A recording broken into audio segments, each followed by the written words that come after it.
شەوتان باش بینەرانی ڕوودا و من نوێنەر فاتیح ڕووداوی ئەمڕۆ پێشکەشەکەم عەلی حەمەدساڵح ئەندامی پەرلەمانی کوردستان دەڵێت دەست لە کار دەکێشێتەوە لە پەرلەمان داوای کردووە ڕۆژی چوارشەمەی داهاتوو کە پەرلەمان کۆبوونەوەکانی دەست پێکاتەوە دەست لە کارکێشانەوەکەی بخرێتە بەرنامەی کارەوە بۆ ئەوەی کە دەنگی لەسەر بدرێت چیتر وەکو پەرلەمانتار نامێنێتەوە ئەم ڕیارەشی دوای درێژکردنەوەی تەمەنی پەرلەمان داوە زیاتر پێشەکی ناڵێم لەگەڵ کاک عەلی خۆی قساکەم بەخێربێ کاک عەلی سپاس دەکەم کە جارێکی دیکە گفتوگۆت لەگەڵاکەم بۆچی ئێستا دەست لە کارکێشانەوەکەت پێم وابێ ڕاگەیاند نەکەوەی کەوا پێشکەشت کرد لەکەیەوە پێشکەشت کردووە چۆنەوە ئێستا ڕاگەیاند بەناوی خوای گەورە و مێرەبان طبعا من وەکو قەرار لە مێژە یعنی پێش مانجی یانزەی پار ساڵ بڕیارم دابوو کەسمەکەیتر ناتوانم هیچ ئیزافەیەکی تر پێشکەشکەم و دۆخی پەرلەمانیش بە ئاراستەیە کارڕۆی وای لات بوو نەتیجەم نەبوو یعنی بەڵام لە 6-11 حملەیەک دەستی پێکرد حملەیەکی سیاسی ناڕەوا من ئەگەر لەو ساتە ئەعلانی دەست لە کارکێشانەوەکەم کردایە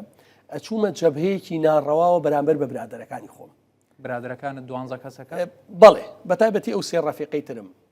کە لەگەڵ مابوون وتم با خۆم بەرگەی جنێوەگرم بەرگەی بوختان و تۆمەتەگرم بەڵام ناسمە جەبهەیەکەوە بە بۆنەی منۆ قسە بە هاوڕێکانم بووترێ خەڵک هەبوو خۆی تابی نەقاقای گەندەڵی بوو تابی نەقاقای فرتوفێڵ و سەفقە و ئەملاولا بوو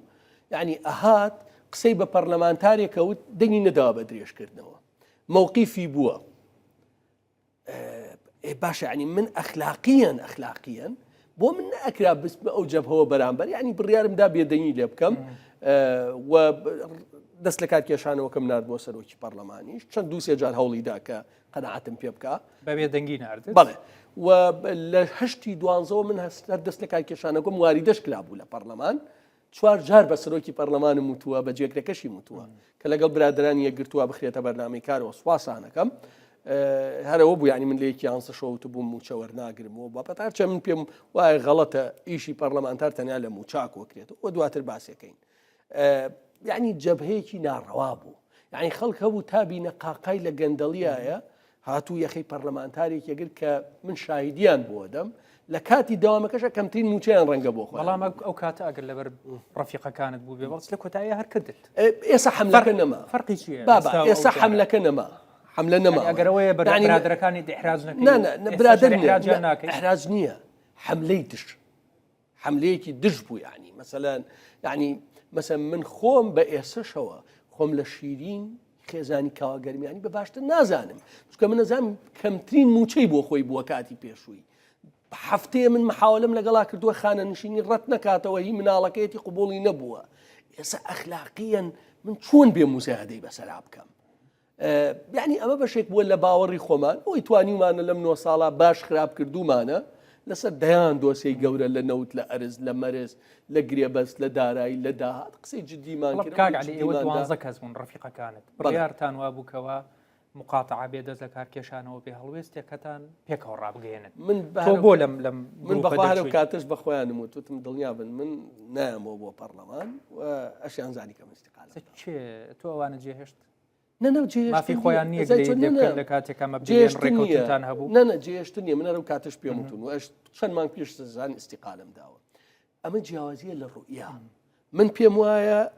لەم سنگەرا باش نییە ناتوان بەردەوام بێ مەسەن هەشە پێی وایە هەر چۆن بێ لێرە دەنگە نوزە ڕەخنەیە سنگەری باش نییە بۆ باش نییە ئێستا تۆ لە پەرلەمان بی بۆ نمونە هیچت پێ نەکرێلانی کەم لە ناو پەرلەمانە سەفقەیە هەست بە نامۆیی چی ناکرێ وەرە دەرەوە بە خەڵکی باسکە هەستم بە نامۆیی یەکریانی هەست بەکرد شوێن منیتیانە ماوەتەوە يعني وەکو وڵی ئەضعف الإيمان قول كلمة كلمة حق لە دەرۆژ بێڵێن ئەتوانین بیڵێن چۆن ئەتوانی بیڵێن کە حەسانەت نەبێ بەیانی دووبانی هەر کەسێک ئەتوانێت ڕاکێکی دادگا بکات هەیە کۆمەڵە داوام نزانین چۆنە کاکین ئەو دیدگای من هەستەکەم ناخوا لەم زەمەنە من چۆن ناخوا ئەو دیدگایە کامەیە من باوەڕم بەوەیە ئیشی پەرلەمانتارەوەی لێکۆڵینەوەی جدی بکە ورد بێ پیشەی عەقڵانی بۆ ناتوانێت من ناتوانم خەتووکەی عاتیفەی خەڵک بم بەڕاستی باوەڕم پێ نییە وای لێ هاتووە یعنی دوو فۆرم لە پەرلەمانتار دروست بووە بەداخەوە یان ئەبێ بێ بە وتەبێژی حکوومەت و دەسەڵات یان خەتووکەی هەست و سۆزی خەڵکدا بەخوا بەبنیشەوە ئەو قسەی لە پێش جەلسەی پەرلەمان ئەمان کرد کواپارەیە وڵاتە هەمووی دزرا هەمووی خورابووە گەنجتا بەقەدەر ئەوە بەهای ئیشی پەرلەمانتار چییە؟ لێکۆڵینەوەیە ورد بە دوواداچوونەکەی ڕێکاری پەرلەمانیە گریتە بەر لە لیژنەکانە بە وردی کارەکەی ئەوە بکە ڕێکاری کردم ئەوەی پێم و کردم هەستەکەم بۆ شخصی خۆم پێویستم بە مراجعەیە من فترەیەکی زەمەنی مەوێ بۆ ئەوەی مراجعەی خۆم مراجعە بە هەنگاوەکانمان بەبیرکردنەوەمان لە ئایندا چی بکەین چۆن بەردەوام بینیان فکرەتەی بۆ ئایندا خۆ کۆتە من 39 ساڵم کاکە کۆتایی تەمەنم نییە بەڵام مەرج نییە پەرلەمانتار بم من باش بەڵام هەندێک قسەی خەڵکی شەیە ڕوبەڕووتی بکەمەوە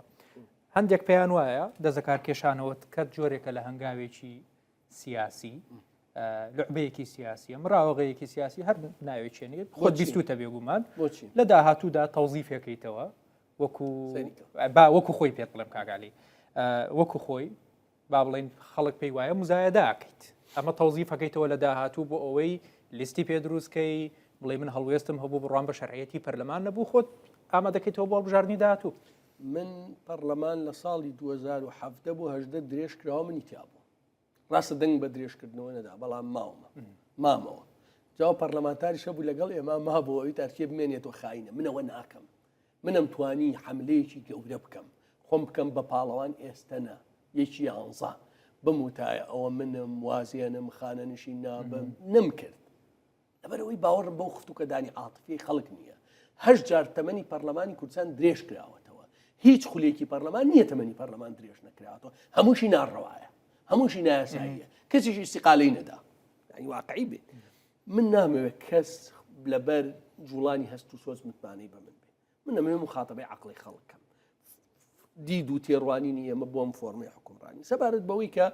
لە منی وەرگرە تا ئەم ساتێک کە من و تۆ گفتوگۆکەین هیچ ئەگەرێک نیە هەڵبژاردن بکرێت خۆ پس ڕۆژەکە دەکرێت وەکو خۆ دوتە 39 ساڵیشی خواتە منە درێژکە ئەزان چۆنە من پێم وایە مەسەن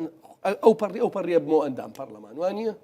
ئێستا من ئەندام پەرلەمانم وازێنم ینی خۆم کەیتە چی بەس بەڵام فەرقی هەیە مەسەلەن ئەندام پەرلەمان و ئێشکە ئەندام پەرلەمانیت ئەبیتەوە ئەندام پەرلەمان لەوانەیە 2 ساڵ ترس نا دڵنیا بەوە نیە وە لەم ساتەشا کە من و تۆ گفتوگۆکەین بەرنامەی لیستم هەیە نە بەرنامەی خۆکان لەم ساتەوە نەخۆی کەس هەیە بتوانێت قسە لەسەر ساڵێکی تری خۆی کا چی بەسەرێکی ئەڵێ هەر ئەژی کەواتە ئەکرێ بۆ نمونە علی حەمە ساڵح ببینەوە وەکو بەربژێر من ئەوەی وەکو خاوەنی لیست ئەوەی کە بیرکردنەوەی مفەزەل لای من ئەوەیە بەرەیەکی جدی دروست کرێ لە کوردستانە بەرەی ناڕازی بەرەیەکی جدی عەقلانی دروست بەشدار بیت من هەوڵەدەم پشتیوانی بم ینی بەو تعبیرە من خۆم لەو ئاستە نابینم یەکی ینی بەڵام هەمووی پشتیوانی بم ئەمێ ئەوەی پێمەکرێت بیکەم و هێزێکی جدی عەقلانی ئوستاز بەدیلی پێ بەدیل دیدی من بە وردەکاری بۆ نەوت ئەمەیە بۆ سوپا ئەمەیە بۆ ڕێکەوت لەگەڵ طموحی سیاسیت هەیە هێشتا بەڵێ منم سەنگەرە چۆڵ ناکەم بەڵام لەوانەیە ڕۆژنامە نووسێک باش بم لەوانەیە ئیشێتر بکەم لەوانەیە چالاکوانێکی مەدەنی بم بەڵام پەرلەمانتار قەدیش نابیتەوە مەرج نییە مەرجەن چۆنیسە بڵێم نابمە و دوای 6 ساڵی تر ببمەوە وانی خۆ ئەگەرە نەخێر لەوانەیە لە جەبهەیەکە بۆیە پرسم بمێنێ ئەزین چۆنەکانی دووباری بۆ ڕەنگە بڵێ وڵا بەڵام لە ئێستا نەخێر ئێستا و ساڵێکی تروان هیچ بەرنامێک نیە بەڵام لەوانەیە تۆ 6 ساڵی تر جەبهەیە دروست بێ بڵێن وەرە ئیشکە ینی بەڵام من چاوم لە پۆست وای بخە پۆستی باڵام لە حکومەتاوەرە ئیفتیرازی بڕیارە تا ساڵێک تر هەڵبژاردن بکرێ ئیفتیرازی لانی کەم با بڵێن ئەوە ئەکرێ کوردستان ئەو بەڵێنە ئەباتە سەر بڵێ خۆت بربژێرەکەیتەوە خۆت بربژێر ناکەی لیستت دەبێ نەخێر لە پشتەوە پشتیوانی لیستەکەی ئەکرێ بربژێر نەبی بەڵام خاوەنی لیستبی بەرێک دروست بێ بەڵێ بەرەیەکی جددی ئەوەی لە خەون دروست بێ بە هەموو قوتێ پشتیوانی ئەی بۆ دروستی دروستان کردووە یان نا دروست ببێ زین چۆنە ئەبێ ڕۆیاتان هەیە سەدان کەسی ڕوویا هەیە نەک من بەڵام گرنگەوەی بیکەی بە واقع ئیشتان کردووە بیکەن بە واقع ئەتوانرێ ئەمە کۆکرێتەوە هیوادارم بتوانێت ئەمە پێش من ئەرکی مامۆسا سەلاح و مامۆسا عەلی باپیر و دەیان کەسایەتی تری سیاسیە ئەوان نەیانتوانی تا ئێستا پێش من ئەرکیەوە هیوادارم بتوان نەیتوانی و کاتە خۆ تا قیامەت شێمانە دەساڕێوانەکەی هێشتا نەخۆ خەڵکی باشن ینی تا قیامەت شێمە دەسەوەسان نابین ینی خۆ میلەتە بە تەنیا جێ ناڵی باش بۆ مامود گەندەڵ و لەم چەند ساڵەیە چۆن تعریفت کەم ینی علی حەمە ساڵح کاتی خۆی سەرۆکی فراکسیۆنی گۆڕان بەڵام لە دوای ئەوەوە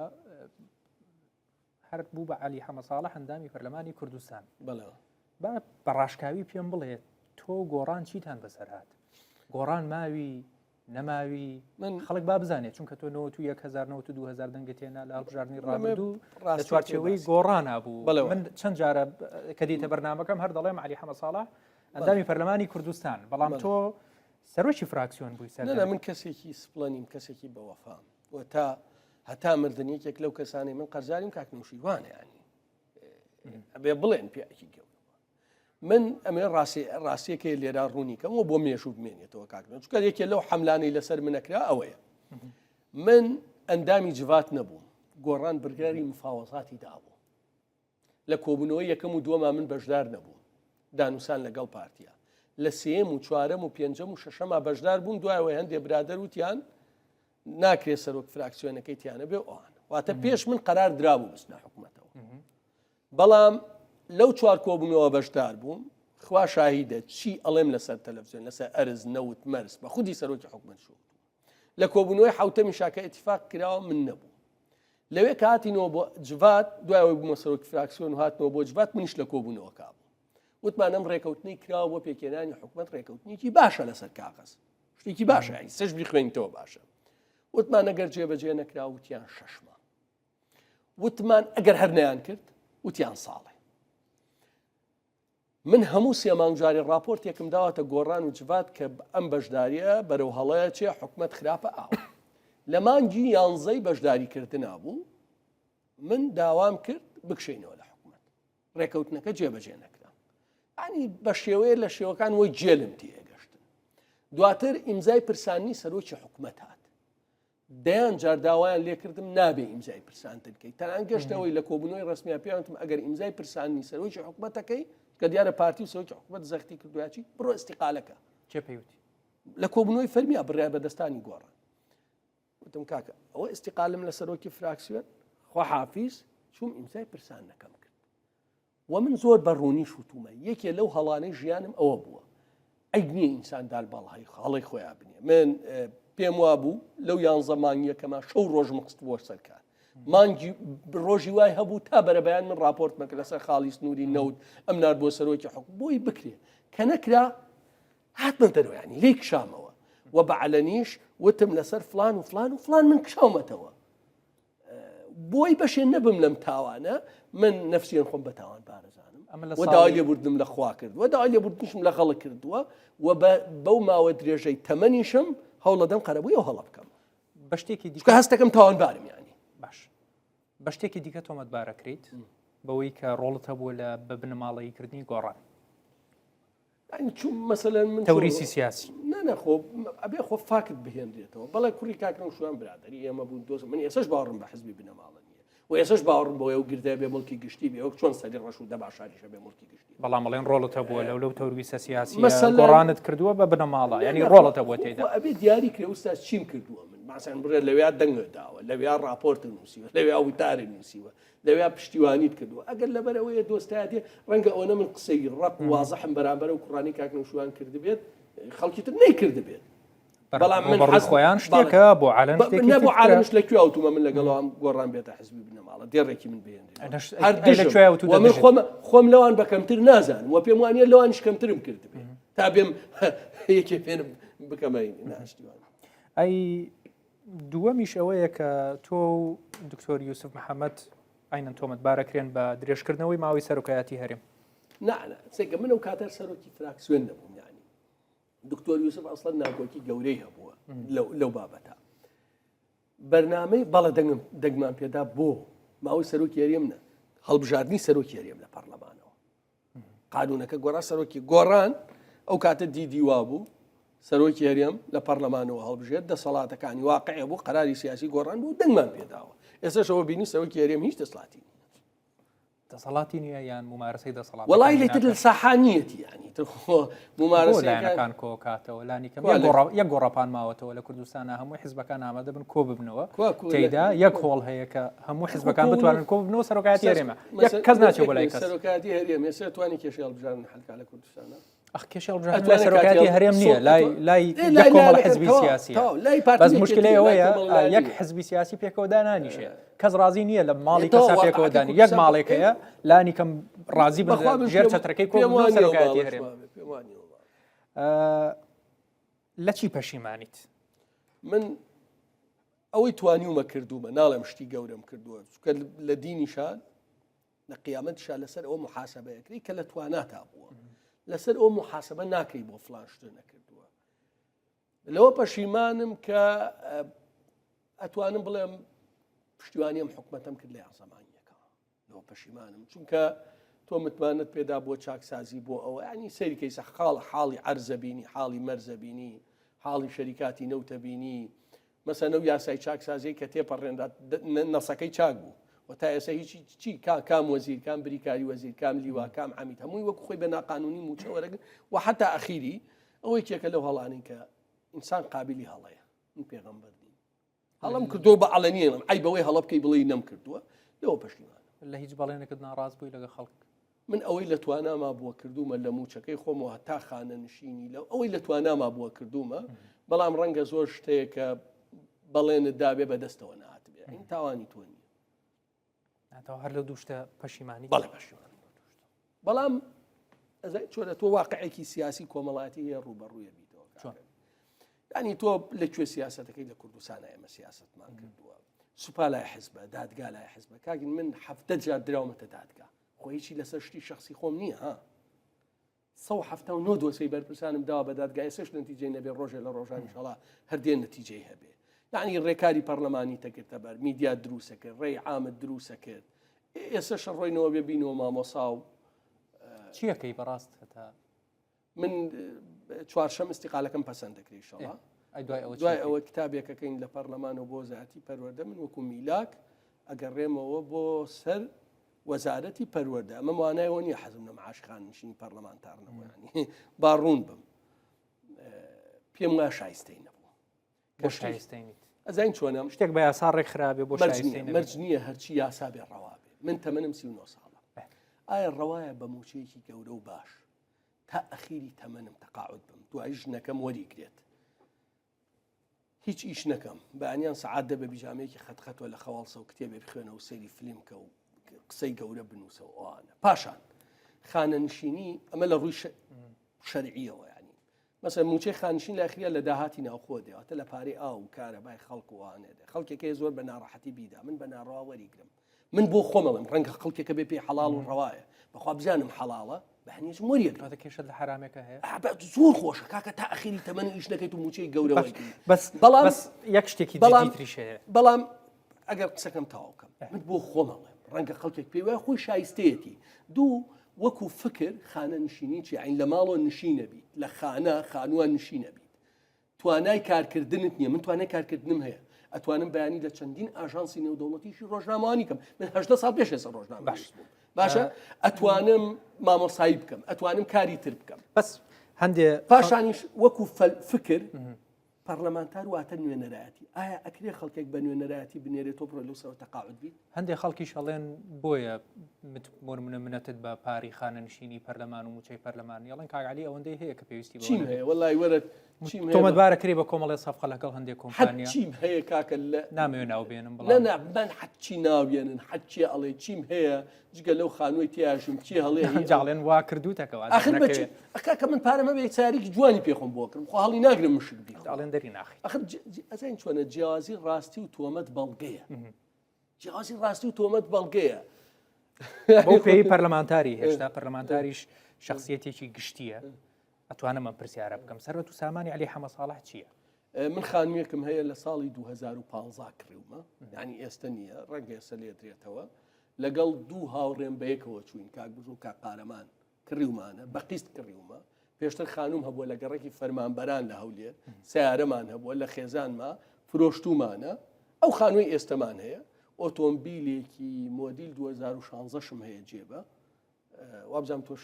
هەمووی هەر هاتیت و بینیوتە ئەمانم هەیە و لەم چەند ساڵات بەردەوام شتێکی دیکە کە وتراوە پێت خۆت وەڵامدەوە توانە کاکعەلی هەمیشە بەناو گۆڕان بووە بە فکری خوان بووە نا من مسلمانێکی مولتەزیم مسلمانێکی چوارچێوەی ئیلتیزامەکە بەڵام